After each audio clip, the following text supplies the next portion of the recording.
Tay, good morning tay. Ito yung problema ng motor niya. Oh. Naubos yung belt.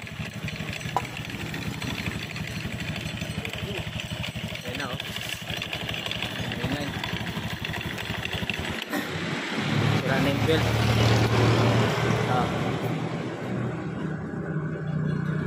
Akala ko makina yung tumutunog eh.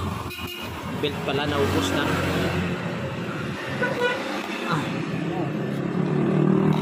Ayaw matanggal. So babaklasin na natin ito, papalitan natin ng belt, lilinisin natin yung CVT, yung kanyang ano.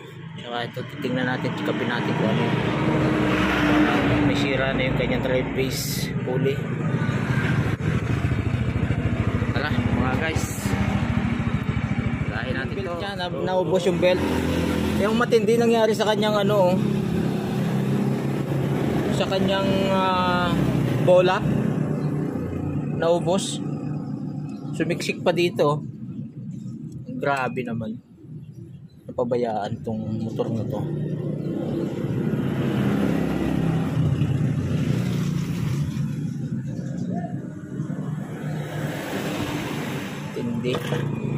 Hindi ang pagkano ng motor na to. Mahirap. Naubos eh.